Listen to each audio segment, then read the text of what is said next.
All right, picking up where we left off of part 4, getting part 5 of chapter 4, consciousness, and specifically altered states of consciousness. Drugs have been used throughout history to create altered states. Around 317 million people use illicit drugs each year.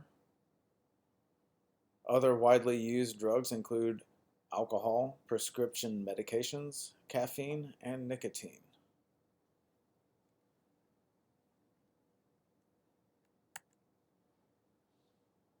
Drugs are useful in the treatment of many medical conditions, but recreational drug use can have negative consequences, such as addiction.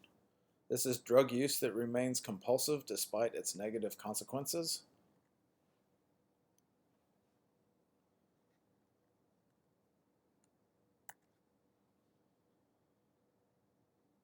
All right, drugs alter brain neurochemistry. Psychoactive drugs are mind-altering substances that change the brain's neurochemistry, for example, marijuana and opiates. Stimulants, however, are drugs that increase behavioral and mental activity and activate the sympathetic nervous system. Amphetamines, methamphetamine, and cocaine are potent stimulants. Nicotine and caffeine are mild stimulants. And some stimulants work by interfering with the normal reuptake of dopamine.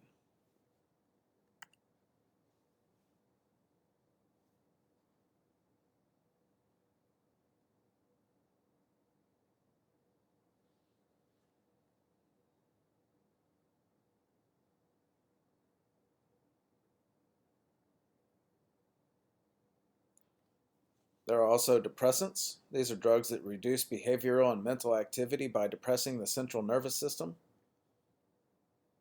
Alcohol is the most widely used depressant. There are also anti-anxiety drugs such as benzodiazepines. Think Xanax or Valium.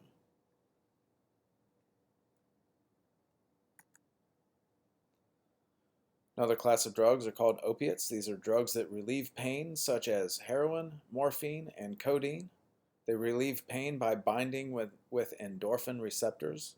Endorphins are your natural pain relievers created by the body. It also provides intense feelings of pleasure, relaxation, and euphoria.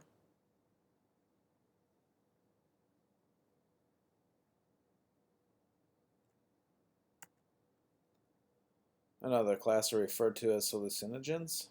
These are drugs that produce alterations in cognition, mood, and perception. The most common is LSD. It's lysergic acid diethylamide.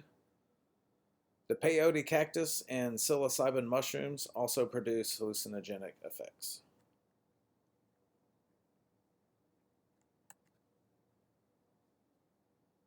Here's a handy graphic from the book that lays out the types: stimulants, depressants, opioids, hallucinogens. It'll show you the psychological effects, give you examples, and importantly for this class, the related neurotransmitter systems. For stimulants, it's dopamine, norepinephrine. For depressants, it's GABA. For opioids, it's endorphins.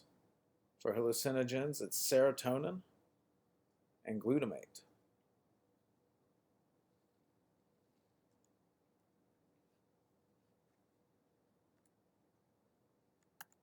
All right, now to get specific about some drugs, I'm going to talk about cocaine. It's a stimulant derived from the leaves of the coca bush that, when processed and used, causes increased alertness, confidence, and sociability. People in South America chew the leaves of this plant for energy, and it helps them in climbing mountains with loads. As you climb higher in the mountains, there's less oxygen to breathe, so it helps them deal with the effects of altitude. It increases concentration of dopamine levels at synapses.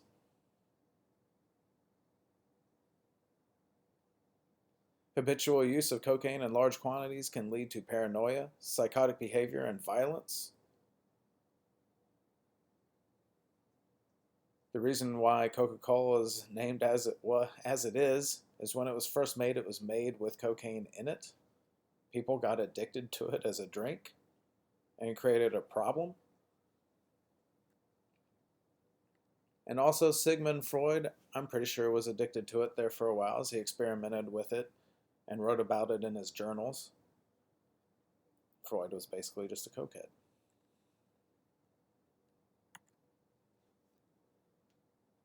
All right, this advertisement's claim about Coca-Cola as a valuable brain tonic may have been inspired by the incorporation of cocaine into the drink before 1906. Maybe, probably more than likely. I don't have the picture here in the slides, but there's a picture from the time period. It's a job ad in a window of a business, and it's asking for applicants for anybody not addicted to Coca-Cola.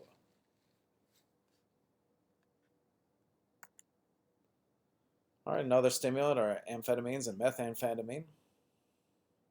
It's a stimulant with a long history of use for weight loss, staying awake, and attention by increasing dopamine production and blocking the reuptake. If you remember, reuptake is that process that happens in the synapse where something comes out and reuptakes the drug back in. So this blocks that, therefore producing more dopamine in the synapse.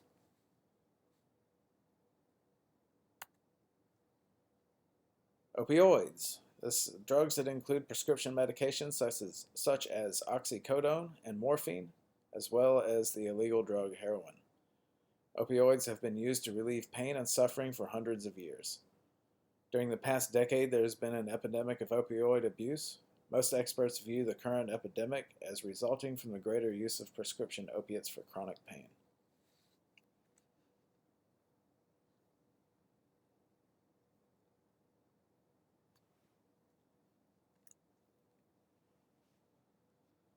In the United States, the number of annual deaths due to drug use has increased dramatically since 1999. The point of this graph is that it shows the increase in drug overdoses, probably led by the opiates over the past few years.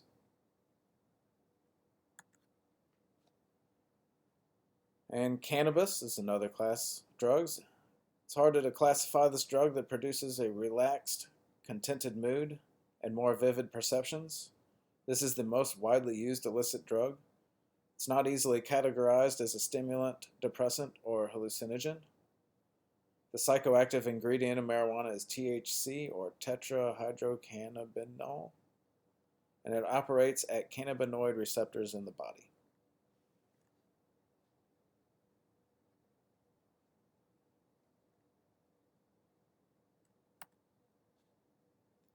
Another drug named MDMA also has other names like Molly and ecstasy. This is a drug that produces an energized feeling and mild hallucinations by lowering the dopamine and increasing serotonin. Animal studies show that MDMA can cause damage to a number of brain regions, particularly the prefrontal cortex and the hippocampus. A more recent development in the research in MDMA is that it is used to help with depression and subjects suffering from PTSD. It has been shown to be effective as well. Alcohol is a drug that produces its effects by activating GABA receptors. Through its effects on GABA receptors, alcohol inhibits neural activity, which may be why alcohol is typically experienced as relaxing. GABA reception may also be the primary mechanism by which alcohol interferes with motor coordination and results in slowed reaction time and slurred speech.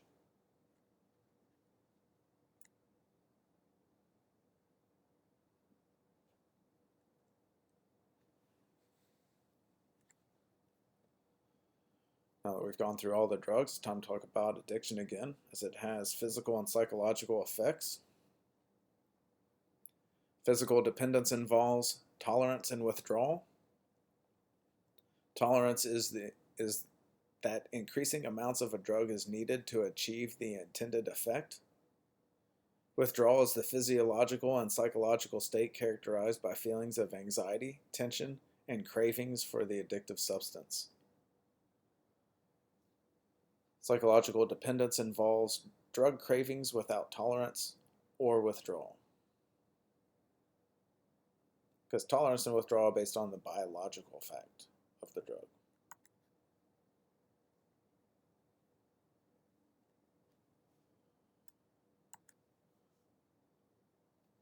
Addiction's causes. They are both physiological and psychological. For the physiological, the activation of brain dopamine systems which play a role in the pleasurable experience that drugs create, and regions, the insula, that govern cravings. Heredity may also play a role. You may have known that some people that suffer from alcoholism have other people in their family line that suffered from alcoholism as well. For the psychological effect, is high in sensation seeking is a personality trait that some people that suffer from addiction are high in. And social learning, for example, modeling of drug use by people in their lives or peers.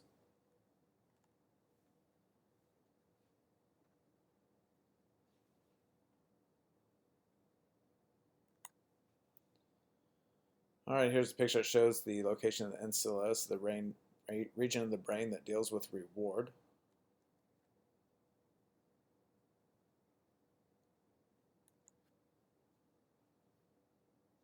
And addiction vulnerability. Some evidence points to genetic components of addiction, especially for alcoholism, but little direct evidence points to a single alcoholism or addiction gene. Social learning theorists have sought to account for the initiation of drug or alcohol use among children or adolescents. Think about smoking cigarettes. Was it learned from a relative or peer? Same goes for alcohol or any other drug use might be going on in the household. And that wraps up Part 5, Chapter 4, dealing with consciousness.